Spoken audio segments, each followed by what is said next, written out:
और कोई मजहबी जमात नहीं थी सिवाय TLP के, वो भी तो वह आपकी नाअहली होगी, अल्लाह का अजाब होगा। जमील साहब की बड़ी फॉलोइंग है, उनको यार फॉलोइंग तो अंधी है, बेवकूफ़ है। 75 सालों से सारी फॉलोइंग है, ऐसे तो मुल्क का बेड़ा कर करके रखा हुआ है। झोली उठा के दुआ मांगती हैं कि या अल्लाह कोई अजाब भेज, कोई सलाब भेज, कोई जल्जला भेज, कोई बीमारी भेज, ताकि हम फंड लगा सकें। अस्सलाम वालेकुम नाज़रीन, मैं हूँ आपका मेज़बान एक आज़ाद। आप देख रहे हैं नवाए इंसान। नाज़रीन, आज मेरी ये खुशकिस्मती है कि मेरे साथ इस वक्त अली तलत चौधरी साहब मौजूद हैं, जिन्होंने जनूबी पंजाब में सैलाब ज़दगान की हेल्प के लिए वहाँ पर मुख्तलिफ़ तंजीमों के साथ एक विज़िट भी किया है और कवरेज के लिए भी वहाँ पर वहाँ के हालात अपनी आँखों से देख चुके हैं।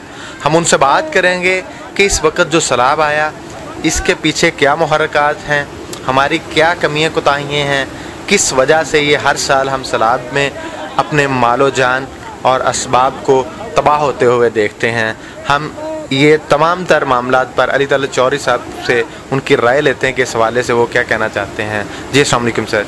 वालेकुम सलाम, बिस्मिल्लाहिर्रहमानिर्रहीम। एक साल पहली बात तो ये है कि हम 1 अगस्त को वहाँ पहुँचे और वहाँ से कोई हम 11-12 अगस्त को वापस आए थे।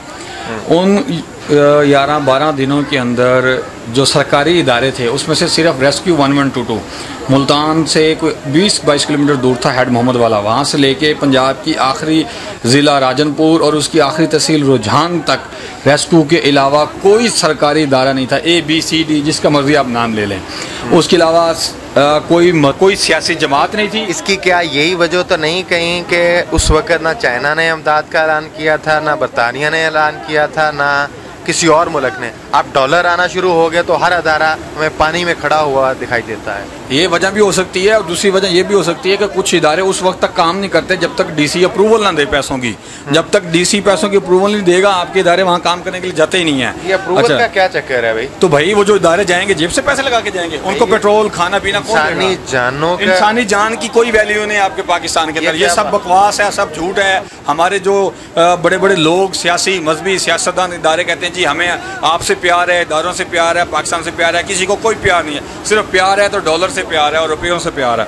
अच्छा, मुझे पहले अपनी बात कंप्लीट करने दें।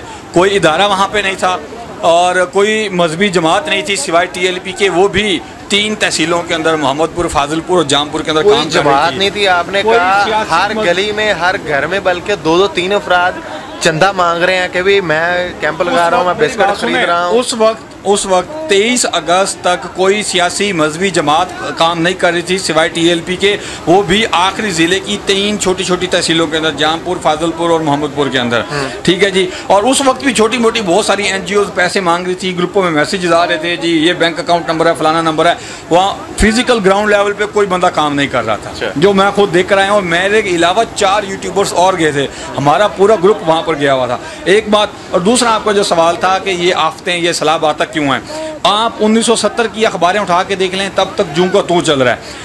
आप मुझे ये बताएं जी, कहते हैं जी हज़रत मूसा अलैहिस्सलाम ने अल्लाह पाक से पूछा जी तू जब नाराज़ होता है तो क्या होता है जी, मैं नाअहल हुक्मरान भेजता हूँ और बादशाह वक्त से पहले देता हूँ। भाई हमारे बड़े बड़े मुल्ले दीन ये जो झूठ बोल रहे हैं, इससे अलावा भी सख्त अल्फाज में इस्तेमाल कर सकता था, लेकिन फिर तौहीन मज़हब का या तौहीन मौलवी का मेरे ऊपर इल्ज़ाम लग जाएगा।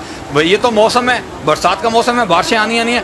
आपने जो नाअहली की है, जो आपने जो मिसमैनेजमेंट किया है, तरफ से ही है ना, ये अल्लाह ने भेजा। यार मुझे एक बात बताएं, आपका जो आबाई घर है वहाँ पे कच्ची छत है, आप उसकी हर साल लिपाई करते हैं? एक साल ना लिपाई करें उसकी गारे के साथ तो छतों में पानी टपक जाएगा, तो वह आपकी नाअहली होगी, अल्लाह का अज़ाब होगा। आपने वो फसलें काश्त की हैं, आपने खालों में पानी लगाया है, आप हर 15-20 दिन उसकी सफाई ना करें, पानी कम लेवल पे आएगा, फसलें कम होगी, तो फिर आपकी नाअहली है, ये अल्लाह का अज़ाब है। हुज़ूर सल्लल्लाहु अलैहि वसल्लम ने कहा था कि अल्लाह पाक ने तो अज़ाब मेरी उम्मत पे भेजना ही नहीं है, जो भी सज़ा होगी वो रोज़े क़यामत होगी। तो हुज़ूर सल्लल्लाहु अलैहि वसल्लम की बात पे तो हमें यकीन है, हम कहते हैं हमारी गर्दन कट जाएगी, लेकिन जो फरमाया दुरुस्त फरमाया। तो इसका मतलब ये है कि हमारी अपनी नाअहली है। ये मौलवी बिके हुए हैं, ये जितने भी जाके कह रहे हैं जी अल्लाह पाक का अज़ाब है। भाई पिछले 75 सालों से आप लोगों ने क्या फार्मूला अपनाया?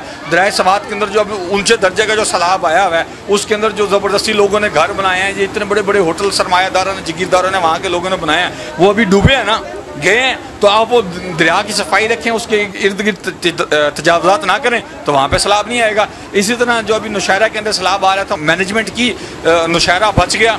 कालाबाग डैम के ऊपर अगर डैम बन जाए कालाबाग के मकाम के ऊपर तो जनूबी पंजाब और सिंध के अंदर कभी भी सैलाब नहीं आएगा। पीछे रहेगा जी जनूबी पंजाब का कुछ हिस्सा जो राजनपुर का ज़िला है, वहाँ पे जो सैलाब आया हुआ था वो बारिशी पानी का सैलाब आया हुआ था। 103 किलोमीटर दूर बारिशें आई हुई, सैलाब यहाँ आया हुआ है। मौलाना तारिक जमील से पूछे वहाँ अल्लाह पाक का अज़ाब है, कैसा किस्म का बंदा है ये, 103 किलोमीटर दूर से सैलाब आया हुआ, 11 फुट पानी खड़ा हुआ है। वहाँ पे रास्ते में सारा का सारा खाली मैदान है, वहाँ पे भैया आप डैम्स क्यों नहीं बनाते? अगर डैम नहीं बना सकते, छोटी बड़ी फॉलोइंग है यार, फॉलोइंग तो अंधी है, बेवकूफ़ है। 75 सालों से सारी फॉलोइंग है, ऐसे तो मुल्क का बेड़ा कर करके रखा हुआ है।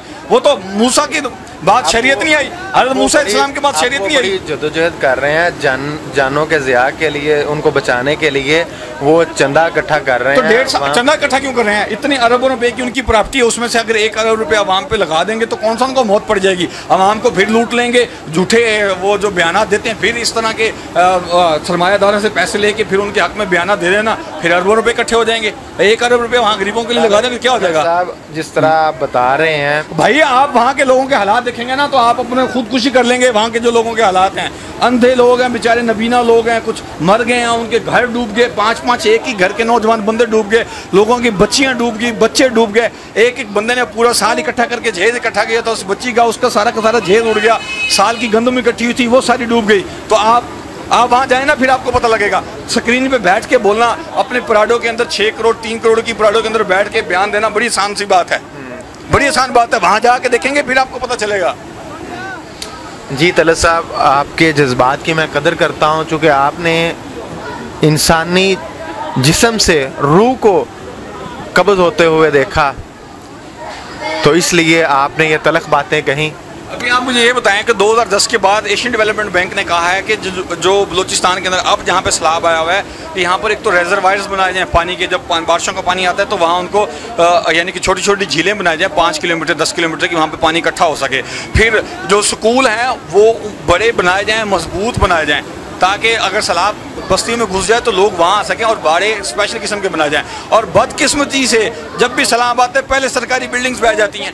इसी तरह आप सिंध के अंदर जाके देखें लोगों क्या हाल हो रहा है। 2 महीने जनूबी पंजाब के अंदर पानी नहीं था, किसान बिलक बिलक के मर गए। 5% आबादी को मिनरल वाटर मैसर है, 95% आबादी को पीने के लिए पहले पानी नहीं है, और जब पानी आता है तो 95% आवाम डूब जाती है। और वो जो बाकी 5% सरमायादार हैं, मौलवी हैं, जगीरदार हैं, वडेरे हैं, ब्यूरोक्रेसी है, वो बड़े आराम से ठाट बाट में एसी में और अपनी लैंड क्रूजों में झूले ले रहे हैं। अभी क्या फरियाल तारपुर का बंदा आ गया 50-50 रुपये दे रहा है, और लानत है तुम पे, डूब मरो। 50 रुपये का तो एक बिस्किट नहीं आता और वो 50-50 रुपये बांट रहे हैं वहाँ पे, शर्म नहीं आती? जी मैं आपके जज्बात को समझ सकता हूँ। नाजरीन, ये कुछ तलख हक़ाइक़ हैं। वो लोग जो इस वक्त चंदा इकट्ठा कर रहे हैं, गर्म कपड़े या इस तरह की एक्टिंग इसे कहा जा सकता है कर रहे हैं, खुदा के लिए ये अपने आप को पेश करें। साल 75 सालों से इस आवाम को, उनके जानो माल को जिस तरह से तबाह होते हुए हर साल देखने का इंतज़ार करते हैं। जैसा कि अभी तलत साहब बता रहे थे, नहीं करते। आपकी ब्यूरोक्रेसी, आपकी बड़ी बड़ी मल्टीनेशनल NGOs ऐसे दुआ मांग के ना, झोली उठा के दुआ मांगती हैं कि या अल्लाह कोई अजाब भेज, कोई सैलाब भेज, कोई जल्जला भेज, कोई बीमारी भेज, ताकि हम फंड लगा सकें। और जो एमरजेंसी फंड लगता है उसका कोई ऑडिट नहीं होता। 10 करोड़ रुपये लगाएंगे अकाउंट्स के अंदर और 1 करोड़ रुपये उधर खर्च किए, 9 करोड़ रुपये अपनी जेब में जाएगा। अभी बाहर से इमदाद आएगी ना, अभी बाहर से तुर्की से जितने भी ममालिक से इमदाद आएगी, आप एयरपोर्ट पे जाके देखें, बड़े बड़े 21वें ग्रेड के 22वें ग्रेड की ऑफिसर्स की बेगमात आती हैं, अपना बड़े बड़े डबल कैबन डाले लेके, बड़े बड़े मस्दे लेके, वहाँ जहाज़ में से पूरा जहाज़ उल्टा पुल्टा करके अपने डाले भरेंगी, फिर चली जाएंगी। फिर 98वें ग्रेड के ऑफिसर की बीवी आएगी, फिर 19वें ग्रेड के ऑफिसर की आएगी, चाहे वो वर्दी वाला हो चाहे वो बगैर वर्दी वाला हो। ये जो 2005 में जल्जला आया था तब भी ऐसे होता, अब भी ऐसे होगा। आप एयरपोर्ट पर जाके वीडियो बनाए ना। ये बात हम किसी और वक्त करेंगे। वक्त की नज़ाकत को मद्देनज़र रखते हुए नाज़रीन मैं इजाज़त चाहूँगा। बड़े तलख हक़ाइक़ हैं। इसके बाद इंशाल्लाह हम फर्दर अली तलत चौधरी साहब से भी बात करेंगे। और इस वक्त मुझे इजाज़त दें। देखते रहें नवाए इंसान। अल्लाह।